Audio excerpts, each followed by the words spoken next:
Sí, sobre Yo todo. creo que Perdón, Sole. no, que quería agregar algo que, nada, es una idea que estoy pensando, ¿no? En hacer ya un rato, ¿no? Me parece que estos procesos como que requieren como un doble movimiento, ¿no? Por un lado, algo más del orden de lo racional, de lo intelectual, que era esto que decía Marianne, ¿no? Bueno, ir a la escuela y que te expliquen cómo son, no sé, las leyes vigentes, ¿no? Que haya una serie de políticas del Estado, que se vayan desarrollando, pero también requiere un esfuerzo más subjetivo, más biográfico, más del orden de, no sé, de lo volitivo, no sé, y que ojo, porque ahí también, ¿no? Asumámoslo, no es fácil. Yo voy a decir por mí, digo, no es fácil. Que te pase la ESI, y sí, como no, una... para y mí te hay veas dos reflejada. cosas que están muy relacionadas. Sí. Para mí, en lo personal, acá voy a hablar desde el punto de vista biográfico, hay dos cosas que para mí son, digo, ¿no? Esto, así, ¿no? Esto, como dice Romy, un eje que me atraviesa, que una vez que las pasé, ya no hay vuelta atrás, no son lo mismo, pero están muy emparentadas, que es la ESI y el feminismo. Cuando yo me puse esos anteojos, no me los saqué más. Ahora, y esto, digo, hacer, ¿no? El acto, ¿no? De ponerme los anteojos y empezar a mirar en otra clave y entender en otra clave, ¿no? Y decir, ¿qué me está diciendo esta persona? ¿Por qué? ¿No? Eso fue todo un ejercicio. Y fue un ejercicio donde tuve que involucrar mucho de mis emociones, de mi subjetividad. Tuve experiencia, yo lo dije anteriormente, yo ingreso a estas temáticas a partir de las maternidades juveniles. Maternidades juveniles, digo, dos identidades que ahí se cruzan, atravesadas por muchas violencias, en contextos de vulnerabilidad, ¿no? Atravesadas por muchas violencias, por muchos estigmas, muchos maltratos, muchas injusticias, ¿no? Yo una vez tengo la suerte de tener una amiga, una compañera, una sorora que también entra al mundo de la ESI por otro camino, a través de talleres relacionados con la prevención del VIH. Y lo mismo, las mismas cuestiones, digo, en algún lugar se tuvo que hacer esta... Resulta que no era la peste rosa, resulta que era un fenómeno atravesado por muchísimas cuestiones donde las injusticias y las vulnerabilidades estaban ahí, ¿no?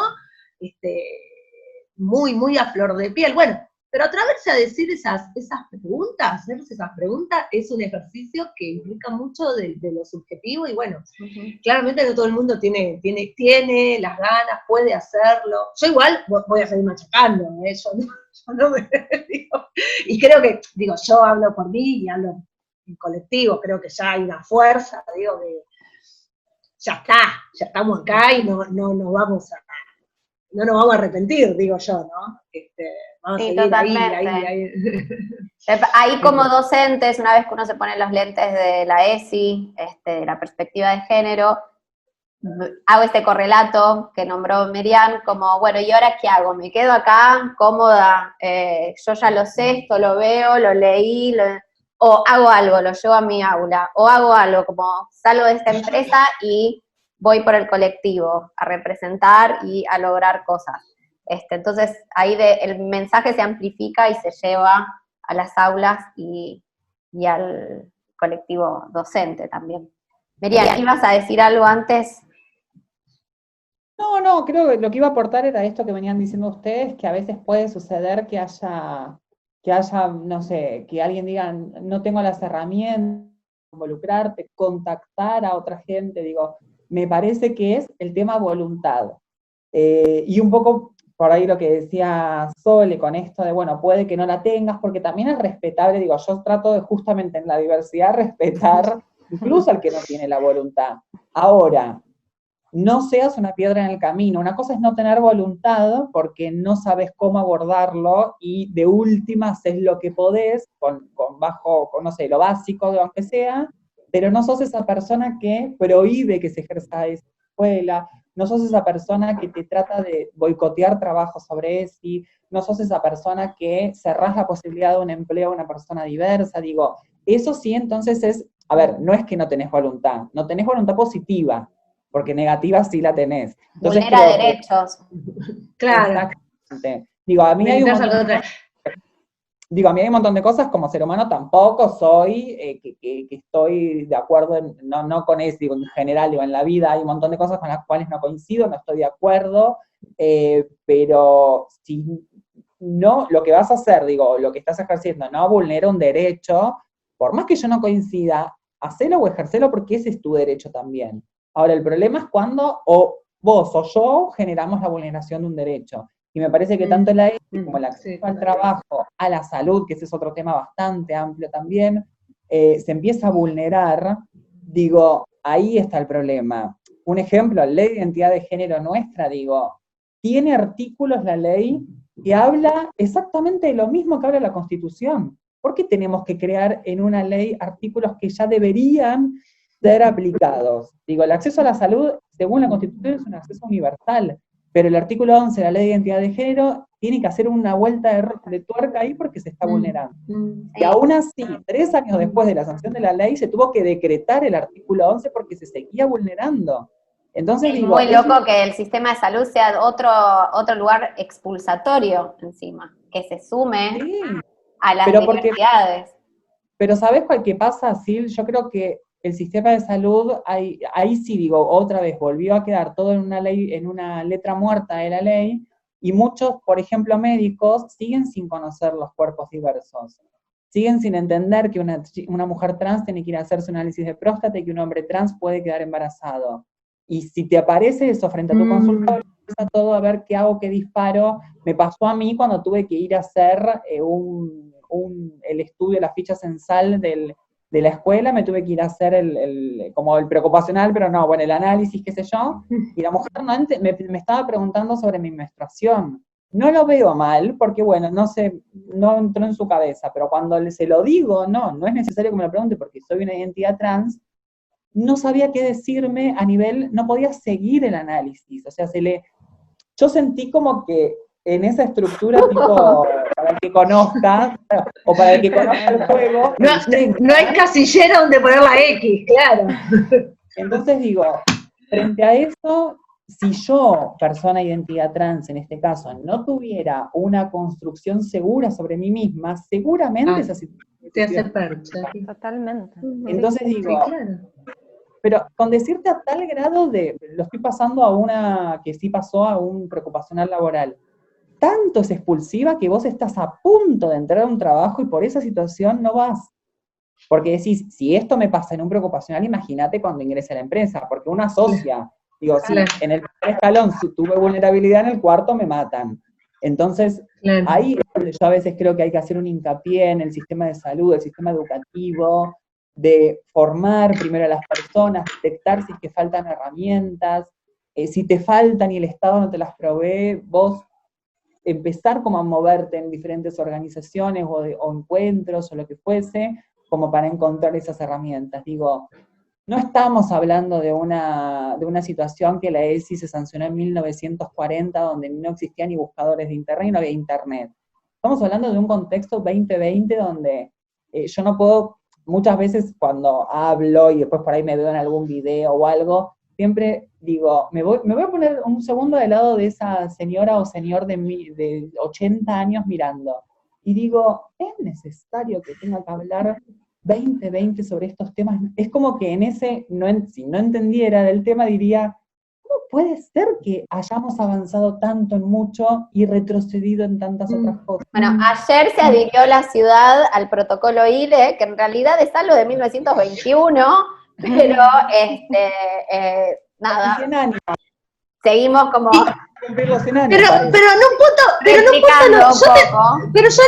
cuando vi la noticia me puse contenta, digo, y pongo el emoticón del musculito, ¿no? Y los corazoncitos verdes y violetas, y luego convencida, no es que me...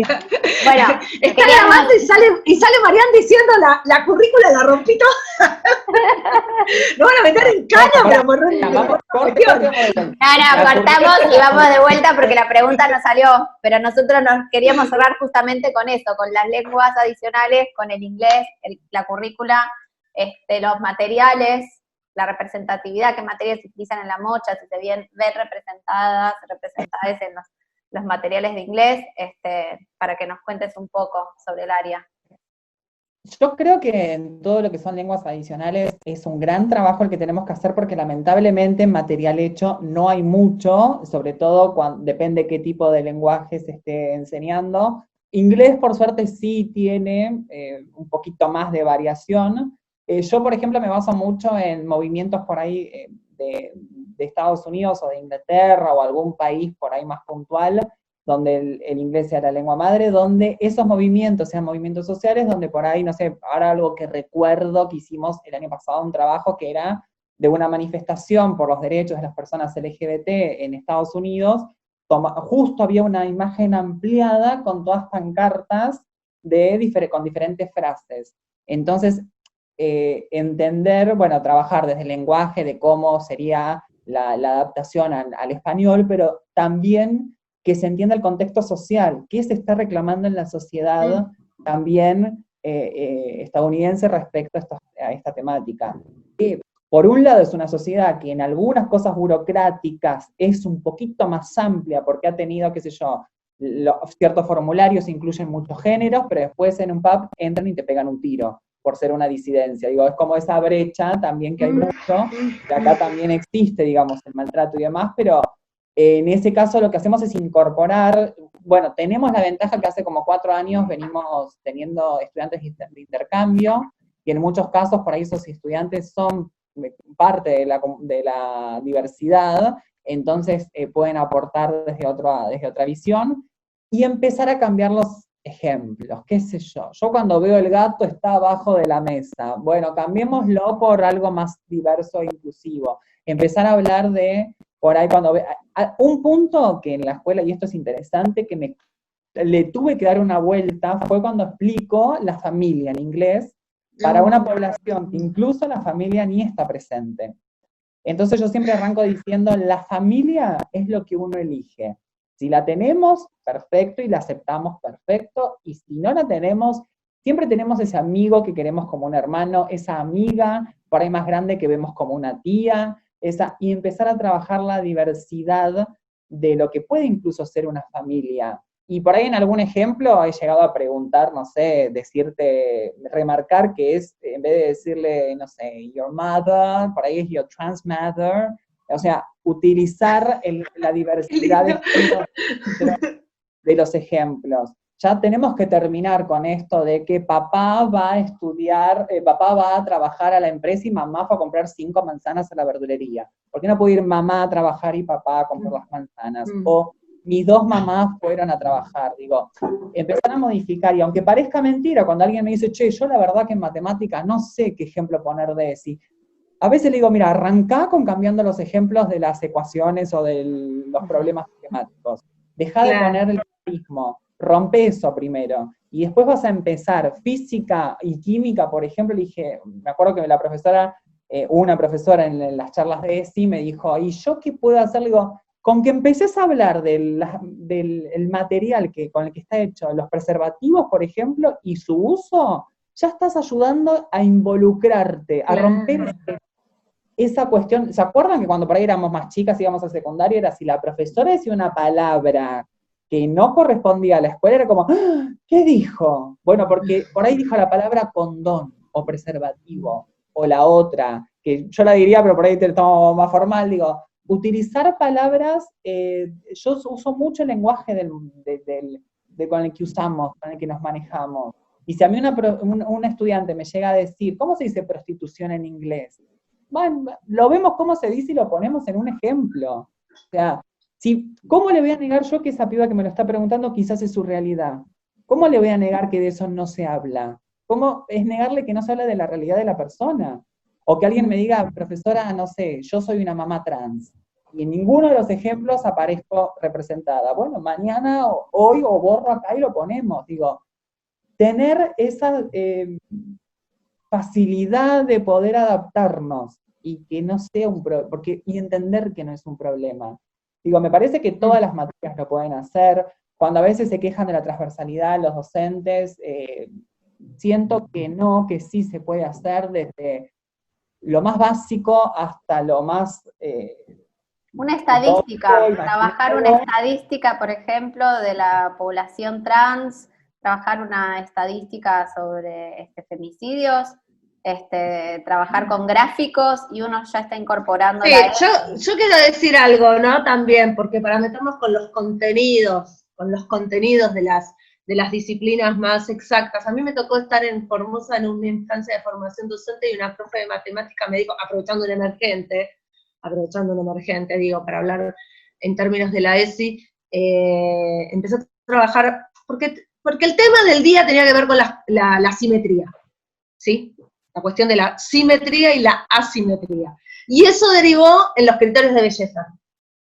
Y desde ahí se armó un debate, digamos, ¿no? Con un criterio, digo, en la clase de matemática, ¿no? Empezar a discutir criterios hegemónicos de belleza, digo, ¿no? Y poniendo ahí conceptos claves de la matemática, como son la simetría y la asimetría, a mí me pareció muy, muy movilizante. Muy, muy, muy movilizante.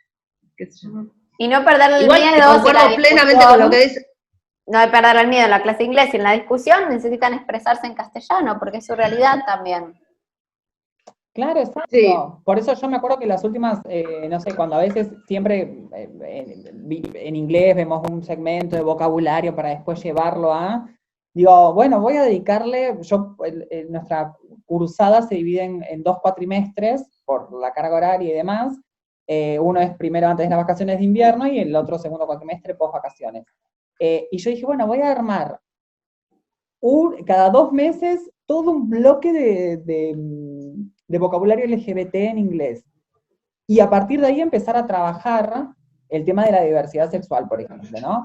Después otro bloque puntualmente, porque una vez una chica me interpeló en ese sentido, porque yo no lo venía trabajando y empezó todas, quería como palabras o vocabulario respecto a lo que tiene al aborto y todo lo que conlleva.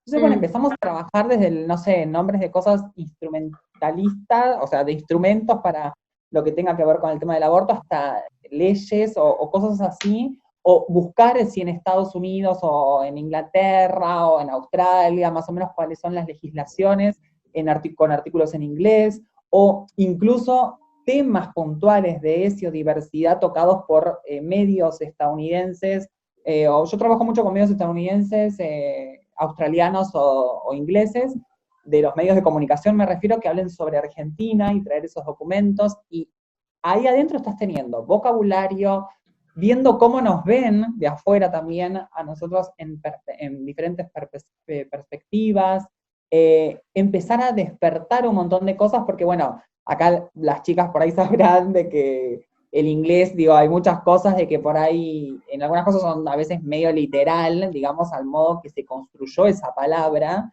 Entonces por ahí te preguntan, profe, pero si yo esta palabra la divido por la mitad, por ejemplo, no sé, para decir, bueno, no se me ocurre ahora, pero digo, si la divido por la mitad, esto significa una cosa y esto otra, pero esto no es un insulto y esto es, bueno, sí, ahí empezamos a trabajar como otras formas de empezar a entender, y creo que yo lo empiezo a trabajar más que nada para generar ese vínculo de preguntame lo que quieras que no me voy a sorprender. Primero que tengo casi tu edad, porque en muchos casos como los estudiantes son de 20 y pico, yo no voy a decir, bueno, sí la digo porque ya lo dije en el noticiero y quedó grabada, tengo 33, digo, contra una persona, digamos, de 28 que es mi estudiante, tenemos como un código muy similar, entonces es como generar ese vínculo. La persona no se siente o no se sienta de que no me puede preguntar porque soy la docente, porque supuestamente soy docente y estoy en un escalón acá y vos estás ahí abajo. Yo, digo, en la Mocha tratamos como de romper todo ese tipo de barreras, porque eso es lo que genera después, a ver, y no se rompe el respeto, porque a veces eso está como en un mito de la gente, de que no, bueno, si rompes tanto la barrera, se rompe el respeto. No, porque el respeto se construye desde otro lado.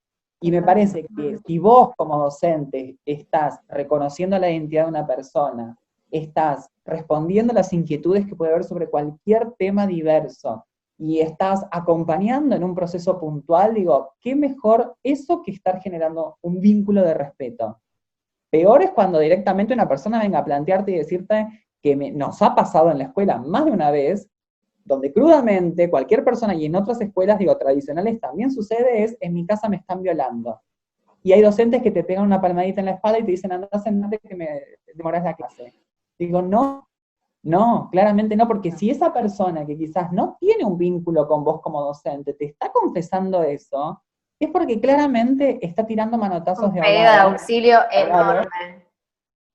Y necesita un apoyo y una contención, digo, y vos tampoco, pasa con el tema de embarazos no deseados, que si te está recurriendo a vos no le podés decir tu opinión o plasmarle la opinión. Y si te sentís que no estás preparada, tenés que hacer dos cosas. Una, en el momento ya es derivar, porque claramente podés cometer una falla. Pero en el segundo punto es darte cuenta que no estás preparada. ¿Cómo te preparás para un posible futuro caso?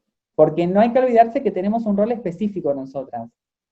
No tenemos, sin menospreciar, no voy a mencionar ninguna otra profesión, pero tenemos un rol específico y estamos hablando de que somos las primeras referentes, aunque no nos guste haber sido, no importa, pero sos la primera referente de un adolescente o una adolescente. Y ni hablemos de las infancias trans, ¿no?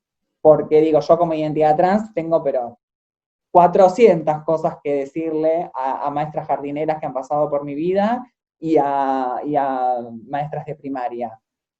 Digo, y algo chiquitito lo cuento, digo, yo he llegado a interpelar en los 90 cuando me hacían formar fila masculina y femenina y yo me quedaba en el medio a propósito. ¿Lo hacía de mala? Sí, lo hacía de mala, lo voy a reconocer. Pero la profesora frente a eso me transforma, lo leía como soy una persona conflictiva. Pero soy conflictiva porque estoy intentando visibilizar mi identidad, ¿o es que parece que es conflictivo eso? Entonces me parece que hay que empezar a repensar cuando el pibe o la piba se te queda parada en la mitad, es, che, ¿por qué estoy haciendo esto de la fila? ¿O por qué le estoy aparte, piensen que eran las filas binarias y de mayor a menor, de menor a mayor. Sí. Y Todo, distancia, todo. también Sí, pasamos la de la distancia. todo. Distancia. Y bien paraditos y formaditos. Y atrás. Sí. Porque encima era alta, yo soy alta, así que era en la fila masculina y atrás. Digo, me parece que empezar a pensar de que hay personas que no van a entrar en esa estructura, por eso yo celebro cuando hay hoy docentes que más que la dirección pide otra cosa, ellas hacen otra y te rompen la fila binaria y mezclan e integran. Nada, a mí yo me acuerdo que también de jardín me decían, bueno, a mí había una casita enorme con cocinita y qué sé yo, y un auto gigante, y yo me subía al auto para ir a la casa. Y la docente no podía entender cómo yo iba a la casita y tenía que estar únicamente con el auto. Y no significaba que yo elegía algo opuesto. Es, a mí me gusta jugar con el autito, pero me gusta ir a la casa. ¿Cuál es el problema? Entonces digo, empezar como a entender todo eso para mí es fundamental porque esos roles después, si hay un, no problema grave, digo, me refiero a una falta de acompañamiento por parte de la familia en infancias trans o en diversidades, en la cuestión de infancia, nosotras como docentes, y sobre todo de ese momento, podemos acompañar. Obviamente cuando no es una familia que claramente hay una expulsión heavy de la persona, pero cuando es una falta de herramientas que estamos detectando, digo, poder acompañar desde el rol nuestro. Obviamente, a ver, yo en esto tampoco soy, perdón si no coinciden, pero digo, sin ser tampoco las que sí o sí tenemos que acompañar a las familias. Para mí hay que acompañar a las familias, pero también hay que dar herramientas para que las familias empiecen a generar esa cuestión de saber dónde acercarse. Si este tema yo no lo puedo tocar, bueno, vayamos acá, que acá se tocan las infancias trans, vayamos acá, que acá se toca la discapacidad en niños y en niñas. Digo, pero hoy en día hay muchas familias que no conocen. No tienen las herramientas. Sí, y hace poco, y con esto cierro, me pasó que yo dije, ¿qué hago? ¿Me meto, no me meto? Y va es más fuerte que yo porque me gusta meterme en todo.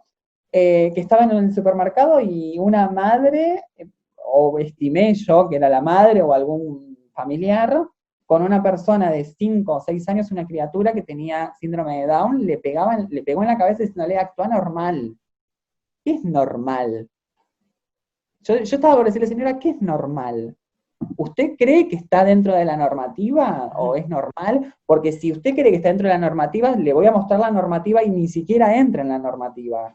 Digo, ¿qué es normal? Digo, cuando a veces decimos normal, natural, digo, darnos cuenta qué estamos diciendo con esas palabras. Estamos Yo me siento que soy reproduciendo, normal y natural. estamos reproduciendo una mirada hetero cis patriarcal muy fuerte cuando decimos normal y cuando aparte damos como una norma a todo.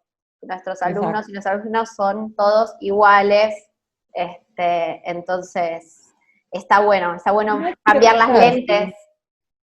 Y si no hay que interpelar, a mí cuando alguien me habla de la normal y natural, yo respondo diciendo, yo me siento normal y natural. ¿Por qué no podría entrar en tu normal o natural? ¿Cuál es tu normal o natural que yo no entraría? Porque yo me siento súper normal y natural. Entonces digo, ahí creo Claro, que sí, desde hay la interpelación al otro, totalmente. Volando cerebros en el camino. Sí. Ay, perdón que hablé mucho y me No, extendí. por favor. Igual. Merian, te queremos agradecer por tu tiempo y tu espacio, y esperamos que este sea un material que se pueda usar en formación docente y en todos los ámbitos, que sea súper útil para, no solamente la comunidad docente, para la sociedad en general. Así, muchísimas gracias por haber participado de esta charla junto a nosotras. No, gracias a ustedes por la invitación y porque realmente generen estos espacios. Así que Y nada, nombremos que está el Teje Solidario y hay formas para ayudar a la mocha, así que pueden acercarse por las redes para poder ayudar a la mocha en estos momentos de pandemia. sí, en el caso de la mocha lo pueden hacer yendo a la red de Instagram, que es @mochacelis, o pueden escribir directamente al mail de la escuela, que es info@bachilleratomochacelis.edu.ar, muy largo, perdón, lo creé yo, largo. Y si no, bueno, cualquier consulta en nuestras propias redes, digo, a mí me pueden consultar y demás, que no hay ningún problema. Así que nuevamente, mil gracias a las tres. Por favor. No, gracias a vos. Muchísimas gracias.